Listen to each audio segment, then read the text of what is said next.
And we are back. Our next guest is a true embodiment of resilience and empowerment. Hailing from right here in the borough of the Bronx, she's faced she's faced some of life's most formidable challenges head on, using her experiences not only to survive, but to thrive in the face of adversity. Joining us now, we are pleased to have the entrepreneur, the poet, Kim GoodLook Seabrook. Yes, How thank are you so you? much. I'm great. Thank you for having me. Thank you for being here. Absolutely. And when we think about poetry, right? And you got a unique handle on it. First of all, we'll talk about that in a minute, but Okay. we'll talk about life, right? You know, we can have a whole Sure. show, right? Life, You got right? time? You know, that's it. That's it. But for you, obviously, in the work that you're doing, Yes.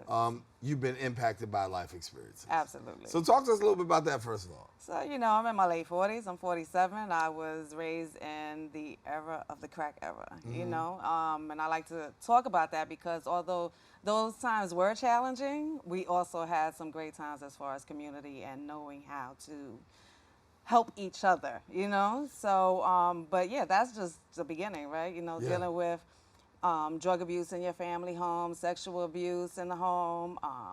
God, it's just so many things, poverty, Right. Trying to figure out how we're going to eat and make it the next day. Then as an adult, you go into domestic violence relationships and, Right. yeah. And It's so a you lot. have all these things. You have all these things you're really dealing with, but at the same time, though, not easy in navigating through these. Absolutely not. So what were your? I'll say, what was the challenge for you as you were navigating this? Was it just all hitting you at once, or did you not know how to handle it? What was it for you?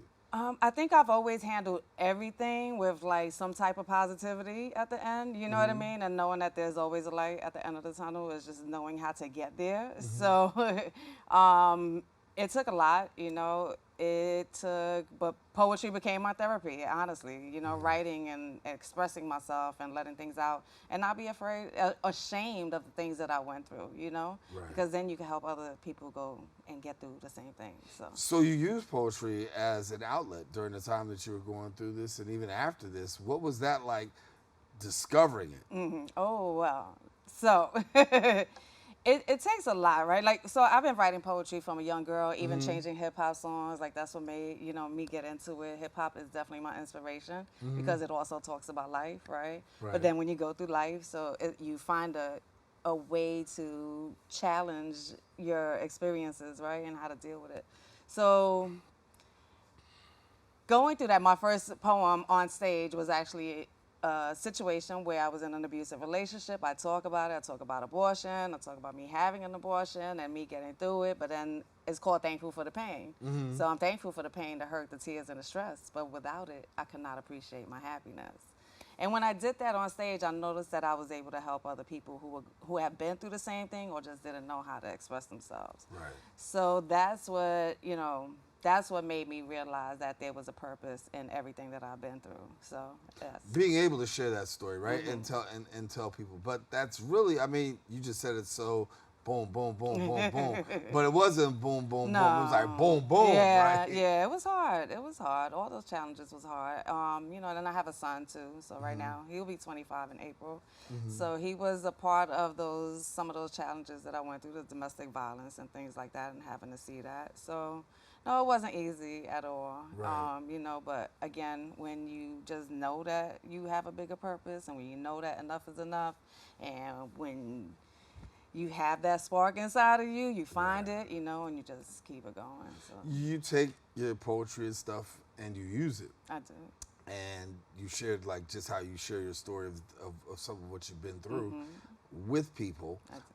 Talk to me about that relational impact, because that has a lot to do with how people are encouraged, and at the same time an awareness to be able to say, you know what, I'm struggling with the same thing. Let me try to get some help here. Yeah, so I'll talk about Memory Lane, which is my book, the first published book. It's a poetry book, but after each poem, it has a page with a word prompt, so that you can reflect on the poem that you just read. Excuse me, and it helps the reader become a writer and express their feelings. I've had people who were in rehab use that book. I use it in schools for students, and they didn't know how to express themselves, but throughout seeing somebody else going through something, they can relate, they can understand, and that's when you know that you're not by yourself, right? Right. Because that's a lot of times when we're going through something, we always think it's only us. Right. It's not just you, babe. Right. There's more a to it lot than of just us, you, right? You actually got it pretty easy. Right. If you want to compare some stories here, right? Mhm. And so you take memory lane and then use it to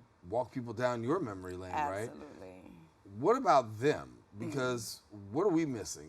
For those of us who look into your life and look at the work that you're doing, what are we missing in terms of being able to relate to people and catch, and really to connect with them? Because there's a huge disconnect, I think, that happens in the community from people who have relative experiences and then those people who are in the community who just sit back kind of like, right? And I think the justice aspect comes in when you're out there advocating, saying to the people like who are sitting, I'm not gonna say where I'm sitting today, you're saying, I'm like, you need to pay attention to this. What is it that you think that we need to be paying attention to through your journey that maybe we're not paying attention to as a community? Oh God, that's a good question. So I mean, you need to pay attention to the journey. You Right. know, there's a lot of things that happen in between. There's a lot of things that happen behind the scenes. You know, that people don't realize. You need to pay attention to the words. You need to pay attention to the actions. You need to just really pay attention. And sometimes, a lot of times, we always focus on ourselves and what we have to do. And there's a whole world out there aside from you. So it's hard to just say what we need to pay attention. There's so many different factors, right? Like, so you need to pay attention to somebody else. I think that's Right. You know, And what have you been noticing as you're paying attention to other people? I noticed that a lot of people are hurt. A lot of people don't know how to go through their memories because they don't want to unblock those things, right? They want to just leave it where it's at. But that's what's causing the pain. That's what's causing us to stay stagnant. That's what's causing us to not move forward. Right. So that's why I created that book, Memory Lane, Reminisce with Me Through Healing Poetry. At the same time, we can heal the things that you have been through. Let's go back and face those things that we had to deal with, right? Right. You know? And we're getting there because here it is. You're saying pretty much in essence that there's trauma out there, there's pain out there, and there's a whole lot of people who are trying to navigate that, but don't have a space to really navigate that. Exactly. Right? Exactly. And so how have you been able to use poetry per se for yourself to tell somebody else, hey, maybe you might want to consider this, whether it's journaling, poetry, all of that, right? To get to a place where you can become better, not so traumatic, not so toxic. Right. So again, I do workshops. I'm in schools. I'm online. I am even on my social media. You know, I've always tried to make an impact on other people. I don't hide what I go through. You know, however, I'm not going to just, let's say, posting, right? I'm not just going to post something that's depressing. I'm going to post where the solution is. Like, we can always talk about, it's conflict resolution. That's what we need to focus on. We can talk about the problems, we can talk about the issues, but what's the solution? Right. And that's what I focus on. So as we look at solutions, what are some of the solutions that we could be applying right now to helping with those persons that you're seeing out there, right? Because I think you tapped into some things about we need to pay attention to the journey, but I think also there's another component that we're not really sure and we're not really knowing how to medicate somebody's ills. Well, that's the problem. A lot of times we want to medicate. Right. And I know you said that, not literally. Right. But that is the problem in the communities. We always medicating people instead of helping. Let's dig deep. Let's talk. Let's have a conversation. Let's find safe spaces. Let's build community, Remember, I used to knock on my neighbor's door, and if our lights was out, we would be able to have an extension cord through the neighbor and use their power too, right? These days we can't do that. So that's just one thing. Finances out here, like the economy. Like, you know how much money food is costing these days? Like, it is insane. It's absolutely insane. We're struggling, and we need to find some resources for the people in our community, find safe spaces. But they do exist. And that's what we need to focus on too. Like, a lot of times I hear people say, oh, there's nothing to do out here. Da-da. No, there is. I've even posted, here, we got an event for the kids. This is what's going on. Da-da-da. But no, you want to sit in front of the building and, gossip instead of actually going and finding something to do positive. Right. So. So you've been able to take not just your work, but you've actually been able to take your voice, and you're on radio too. I am on radio. Let's Yeah. give it the plug. Go ahead, guys. So, shout out to Party 1019, The Matrix Studios, and we are on iHeartRadio. So I have a show at 10 a.m. on Tuesdays, and it's called A Good Look with Poetry, Bars, and Hooks. How's that been going for you? Beautiful. Yeah. Yeah. And so what do we get if we tune in? I haven't tuned in, so forgive me. Yeah, If I no tune in, problem. what do So when you get in, you're gonna get good vibes. You're gonna get good energy. You're gonna get positive messages. You're gonna have me having conversations with anywhere from people in the music industry to poetry to comedians, but people who are actually doing things, right? So it's not just who can sing a song, but what else are you doing with that music? What's your impact? What's your purpose in life? Like, let's talk about purpose. Let's talk about passion, things like that. Yeah. So, yeah. And making a difference. So for yourself, it's got to be a full coming together, if you will. Yeah. Having the experiences that you had, but then at the same time also being able to come back now and to share from those experiences. I was talking in our last segment. Somebody else's pain. You're helping somebody else find purpose, huh? Absolutely. We have to. Everybody has a purpose out here. Yeah. I went and spoke to, I did a performance at a senior daycare, and one of the guys, you could tell they were, I work with people on the spectrum as well. I have workshops with them also. So I do that. And I have a book about kids who have disabilities, but they actually have superpowers. They're called the GoodLook Kids. So I do a lot of things. But that one guy, he said I was his hero, that I helped him that day. He was feeling depressed, and he said, I've been called a lot of things. Right. Inspiration, but to be somebody's hero, it means a lot. So I'm doing the right thing. Does it make the journey worth it? Absolutely.